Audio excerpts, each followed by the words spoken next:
मित्रों, मेरा प्यार भरा नमस्कार। आज मैं आपको हिंदी भाषा की विलक्षण प्रतिभा का अपनी कविता के माध्यम से अवगत कराना चाहता हूँ।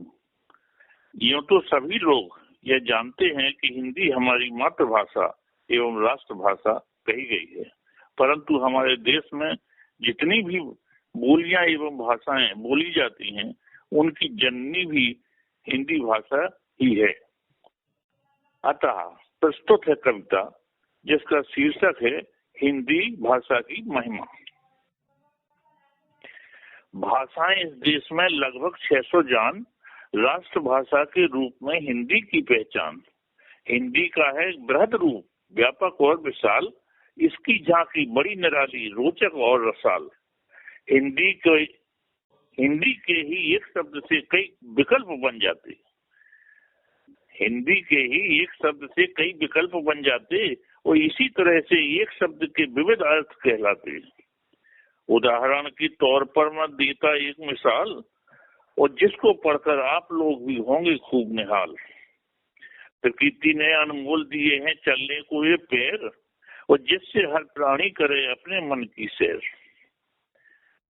पैर शब्द को यहाँ पर हम एक शब्द बता रहे हैं कि जैसे पैर होता है तो हिंदी में एक ही शब्द के अनेक पर्यायवाची या विकल्प होते हैं, लेकिन यहाँ पैर शब्द के अनेक विकल्प पर्यायवाची हैं, जिनको हम किस तरह से सेट कर रहे हैं यहाँ पर कि किस रूप में उनका अलग अलग महत्व है। जिससे हर प्राणी अपने मन की से पैरों के हैं विविध रूप, जिनको मैं बतलाता, पर कौन कहाँ फिट हो रहे यह भी मैं समझाता।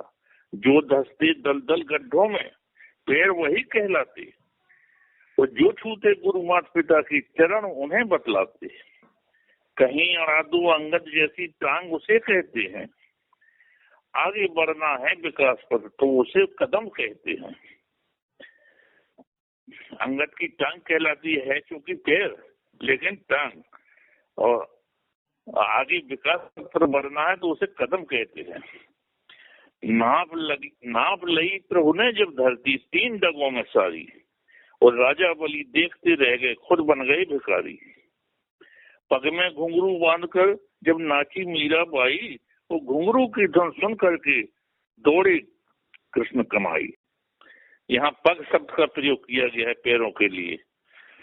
और प्रतियोगी की दौड़ में पीछे करते जाएं और टंगरी उसे लगाए कर आगे बढ़ते जाएं। यानी दौड़ प्रतियोगिता जो होती है तो उसमें कुछ लोग जो है टंगड़ी मार करके आगे निकल जाते हैं और कुछ पीछे गिर जाते हैं, पीछे रह जाते हैं। तो यहाँ टंगड़ी शब्द का प्रयोग किया गया है। और लगाम लगाकर चाबुक लेकर लोग घोड़ा खूब नचाते, पर घोड़े की पुस्तंग पड़े जब बेसुध हो गिर जाते। यहाँ पुस्तंग शब्द का प्रयोग किया गया है। राह में चिन्ह छोड़ता जाए तो इनको पद कहते हैं, और प्रभु के पैर मिले धोने को तो इन्हें पाद कहते हैं।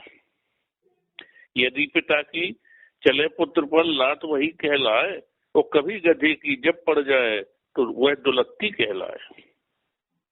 यदि रोनता कोई किसी को तो कहते हैं लतियाना, और घोड़े की पुस्तंग पड़े तो मरकर जीवन पाना। घोड़े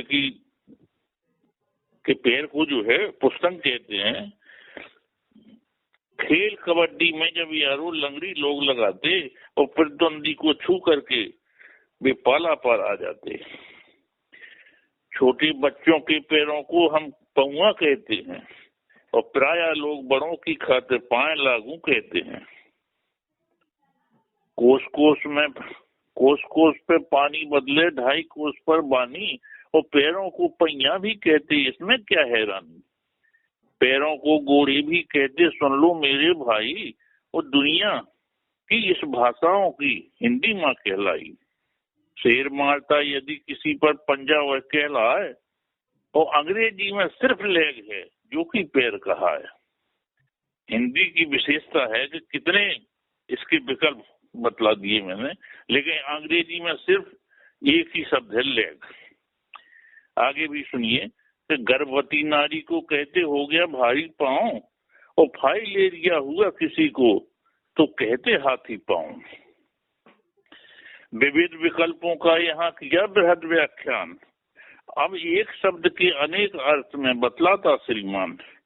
ये तो हो गए विकल्प, परंतु अब एक शब्द के जो कई अनेक अर्थ होते हैं उस तरह का एक मैं आगे इसका विवरण लिख रहा हूँ पद के रूप में कि हरि बोले हरि ने सुना, हरि गए हरि के पास, और बेहरि तो हरि में रहे, ये हरि हुए उदास।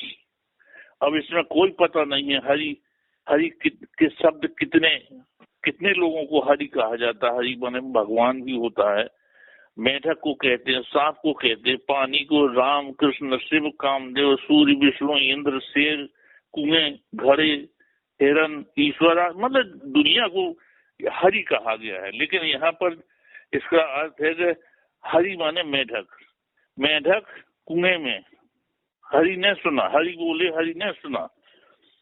मेढक कुएं में बोल रहा था तो उसको सुन करके सर्प, हरि माना सर्प, सर्प ने सुना और वो मेढक के पास गया। लेकिन जैसे ही मेढक ने देखा कि सर्प आ रहा है पकड़ने के लिए तो उसने तुरंत उसने डुबकी लगा दी। तो बेहरि तो हरि में रहे, ये हरि हुए उदास।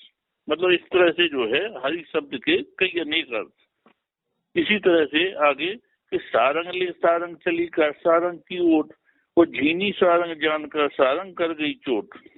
अब यहाँ सारंग शब्द, सारंग माने नारी होता है, दिया होता है, साड़ी होता है, पल्लू होता है, हवा मृग हिरन सिंह हाथी सांप भ्रमर कोयल मयूर, जाने कितने अर्थ है इसके। तो यहाँ पर जो है सारंग माने महिला, एक नारी को कहा गया कि नारी जो है सारंग लेकर जा रही है। सारंग माने दिया,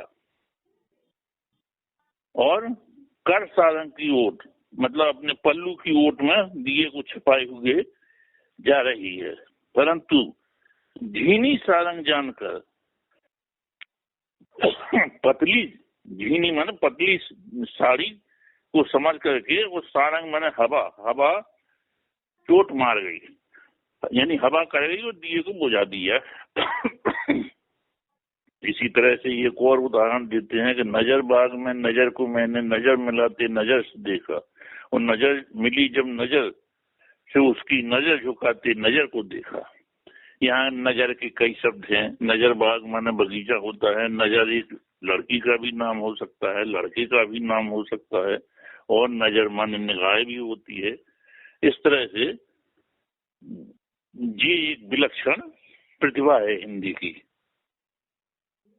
और इसी के साथ में अपनी कविता को विराम देता हूँ। नमस्कार।